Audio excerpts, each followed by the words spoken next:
Hello, it may be the school holidays here in Australia, but Pricing College is still in class. So welcome to Pricing College with your hosts Aidan Campbell and Joanna Wells. In today's episode, we want to do, I suppose, a little bit of value discovery, which is a topic we discuss when we get into value-based pricing and what you can charge more for, or what is a value add to your business. Often you hear, we are Australian owned, we are Australian based, Australian owned and managed. And the question is being Australian owned, is being an Australian company a value? And of course this can be different for whichever country you're listening in, but is being a domestic manufacturer or company seen as a plus by your customers? Why would it potentially be seen as such? And how can you maximise the value you get from that? I think over the years we've heard a lot more about, Australian-owned, Australian-made, and you can even see it like in clothes labels when we all know quite rightly that a lot of things are now produced offshore in China, exactly. But now people are saying, even designed in Australia, designed in the US, because there is still some kind of pull in the customer's mind. There's a psychological impact of buying from your own country. Now, there's one reason there. Some emotional attachment makes sense, but in terms of more modern day recent changes economically, predominantly pushed by COVID, we've seen that Australian made becoming more predominant. As a result of supply chain shortages. So, for instance, in B2B manufacturing, customers have been more willing to pay for locally produced products based on supply chain because they could get what they needed quicker, not having to wait. That was at the beginning of COVID, but as COVID went on, 2 years later, what we've seen now is there's been a dramatic shortage in supplies. So even though things are made locally, literally can't get the raw ingredients to make things. So there's been, and also labour shortages. So even though you are or have an Australian-made base, manufacturing base, so you've got things set up here, things can't be produced. So now people are thinking, actually, do you know what? Maybe the Australian made the local isn't a good factor. We're not getting what we need right now. So probably more willing to pay for overseas goods because they're coming quicker to us. So I think, there are trends, ebbs and flows with Australian made. There's an emotional connection, which I mentioned before. And then there's that more technical supply chain need. There's a risk. I need that stuff now and I'm willing to pay for it, but it's just not there. Yeah, I suppose on that point, it is a global supply chain now, I guess, and we've really seen the pros of that in recent years with prices dropping and China coming on stream as a major manufacturing powerhouse really in the last 30 years. But obviously then with COVID, with all these different things, we've seen, the shortcomings of that as well. And are we ever going to be able to unwind that and have purely domestic focused manufacturing without importation? I don't think so. I think we can always be pretty sure that there will be these issues. In my mind, it comes down. I suppose this conversation is a little bit focused on manufacturing.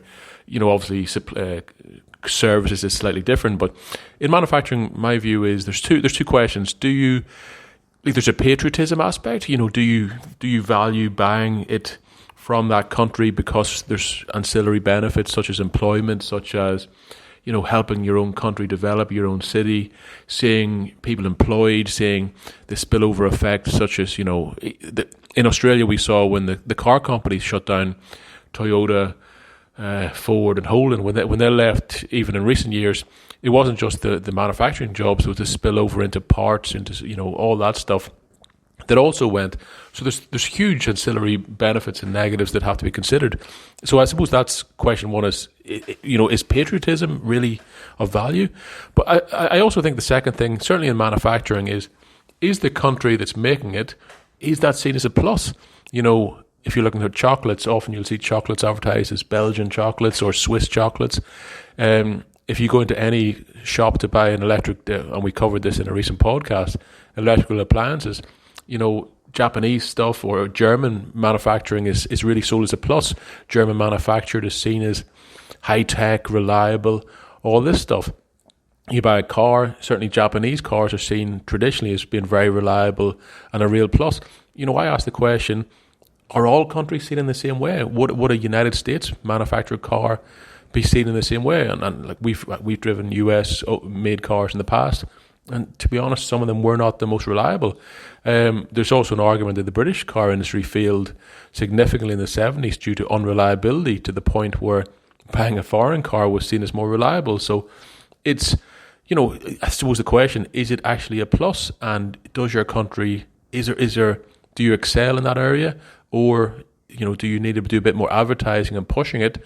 And if you're just relying on patriotism, you might be in for a bit of trouble. Well, on the point of patriotism, I was actually reading some research on that, and according to a leading consultancy group, there was quite overwhelming evidence that younger generations are willing to pay more for goods based on patriotism, and the predominant driver there was bringing prosperity and jobs back to the local community. So that seemed to hold true in certain segments, generation age-based, not for the older generations, but more the younger. So on the second point, I suppose. What was that second point again, Hayden? What did you mention? Second point was: is your country seen as good at that product?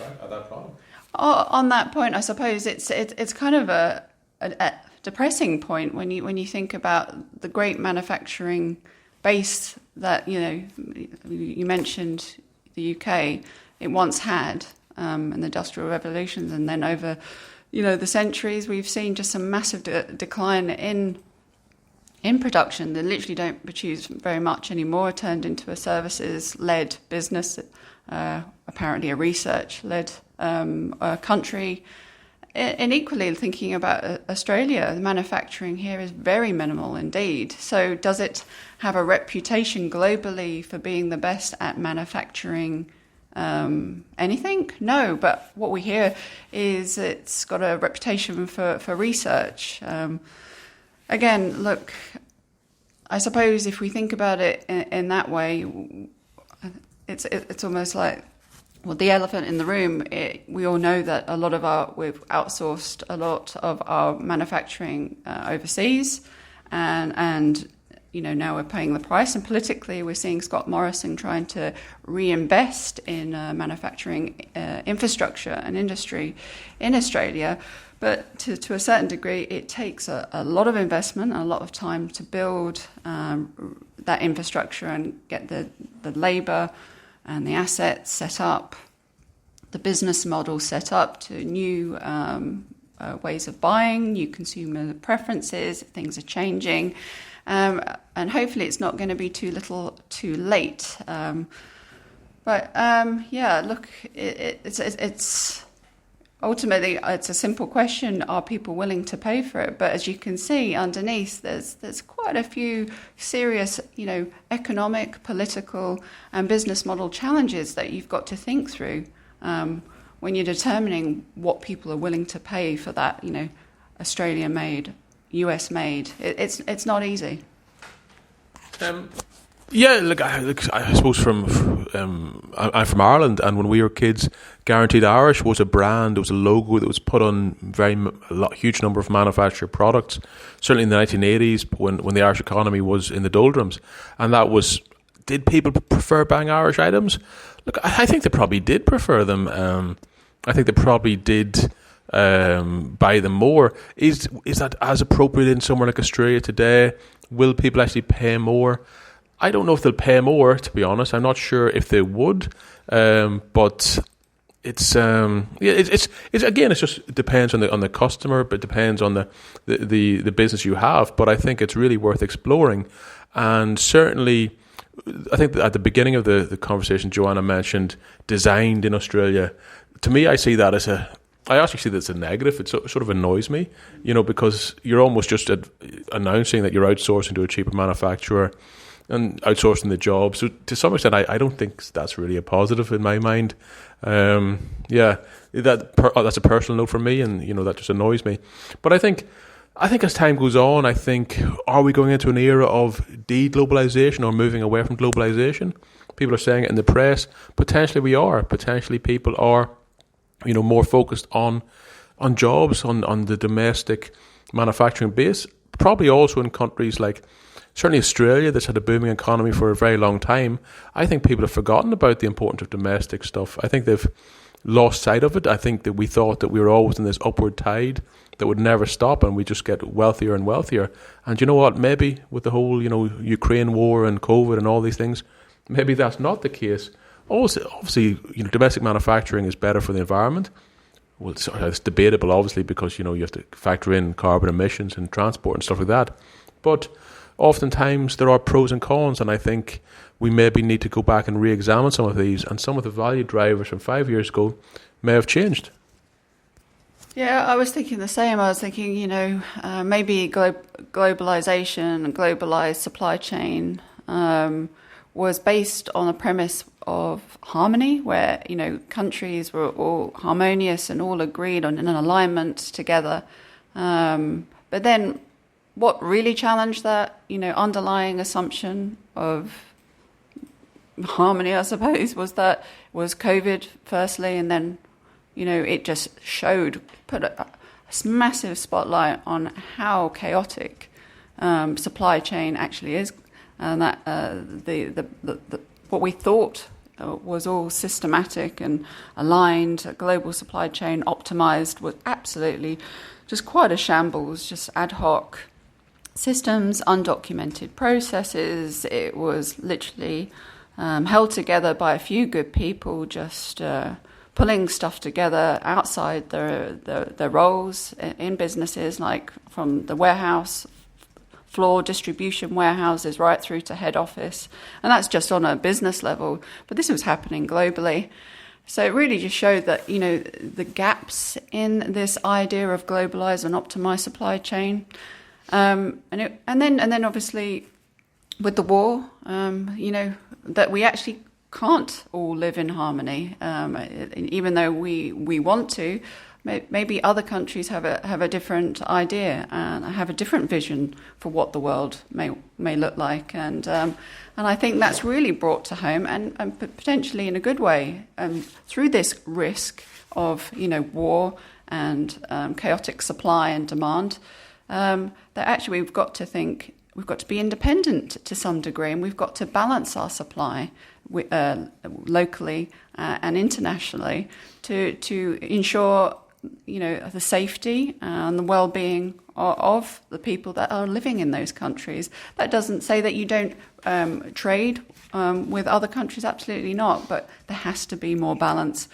There has to be a balance. I think we pushed it a little bit too far on the global side, and now we're rethinking things, and realistically, as I said before, I just hope it's not too little too late. Yeah, I think that's it from me, really. I've not much more to add to it. So have a great weekend. Yeah, thanks a lot. Bye.